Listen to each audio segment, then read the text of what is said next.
Празникот Тримир. Самиот збор представува 3 дена пост, 3 дена вода не пиење. Тоа е фактички христијански празник кој го славиме сите ние македонците, а поготово во Македонија најмногу го чествуваме Прилеп и Струмица. Сега некој ако сака да си држи Тримир, треба 3 дена да не јади, 3 дена да не пие вода и тоа фактички треба 3 години едно по друго истото да го работи. Сега тој кој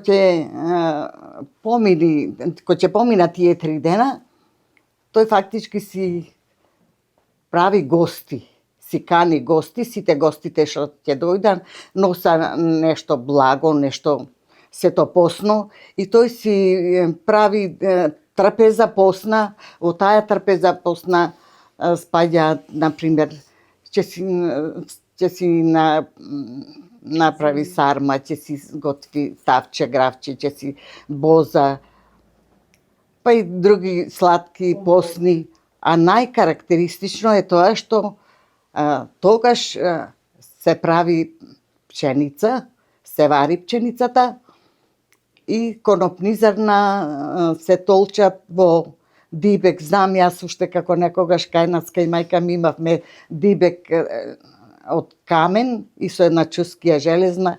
Сите од малото идеја тука и сите и толчеа тие пченици и конопни зрна. Конопните зрна се цедат и од нив излегува млеко и се меша пченицата. Таа е карактеристична за овај празник нашиот.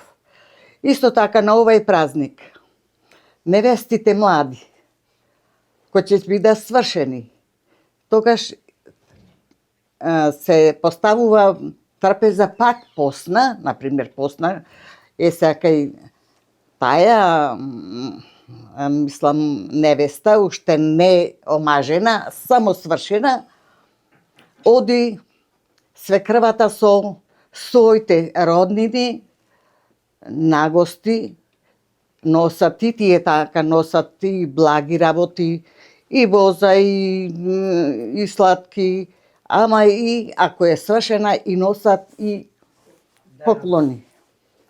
А додека ако е мажена, невестата, првата година, оди таа кој ќе е мажена, например, оди кај свекрвата, ама од свекрвата роднините одат кај незе.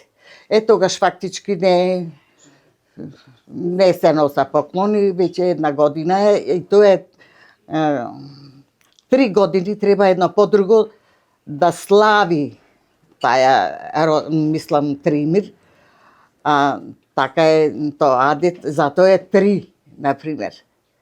И дали во овој случај, значи, обично се оди кај мајката од невестата, кај мајката од невестата се мајкава дури треба да држи Тримир. Нема да држи Тримир, тука никој не држи Тримир. Тоа се фактички женски гости. Женски гости и тие одат, и тие што одат сите носа поклони за невестата. Да си најдат некоја занимација, не излегувале како сега што се излегува вчарчиња. И си се збирале тетки, мајки, стрини и си правиле гозби вака. И тие таму кај што одат, и тие секогаш носа по нешто. Носа, да не биде само на терет на домаќините. Пченицата се прави со конопни зрна, затоа што тие што држеле Тримир 3 дена, ништо не јаделе, се омалаксани. Нема сила, нема способност. И затоа пченицата се прави со конопни зрна. Конопните зрна ги знаеме што се. Му дава одма сила, затоа првин си ода в црква, се причестува, крстена вода се напива и после кој ќе дојде дома конопните зрна. И од конопните зрна кои ќе се касна, одма му дојдува сила, снагата се повреќа, енергија добива и затоа редовно, значи, конопни зрна се прат на Тримир. Јас 50 години сум домајчинка и како дете кај мајка ми никоја година не сум останала да не направам пченица со конопни зрна. Че си спремам со време конопни зрна, во времето садевме в село ние кај татко ми, ама се си купуваме. И имаме дибек камен издлабен и во него толчевме. Ама сега е помодерно. Сега пченицата е готова, лупена, мијана, само е вариме конопните зрна в соковник или в блендер и многу е полесно. А побрго 2 дена, 3 дена ќе толчиш, ќе мијаш, да. И ама не сум изоставала, сум ги правила. А бозата и таа исто како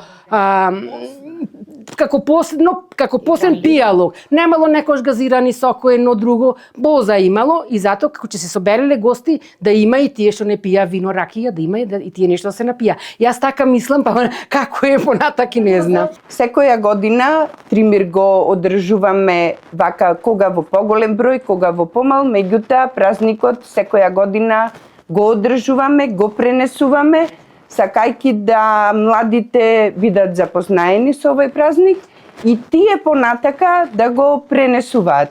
Празникот е поврзан пред тоа со прочка, еве неколку години со ред имаме и маска на карневалот, така да Сдруженијето Преродба опфаќа голем број на традиции, на настани, на видувања кои ние како повозрасни ги имаме, сакајки истите да бидат пренесени, задржани и сочувани. Се подмладува ли Сдруженијето Преродба во овие 20 години? Во почетокот имавме посебна група на млади, меѓутоа со текот на годините како тоа да замира. Дали е исцелувањето дел на ова наше, слободно можам да кажам, па и стагнирање, немајќи доволно млади во Сдруженијето, а и општо во целокупното живење, меѓутоа оние што ги имаме тука, што можеби на некој начин успеале да се снајдат, не успеале да ги задржиме, сакаме да пренесиме и тие понатака да го имаат ова наше големо традиционално богатство.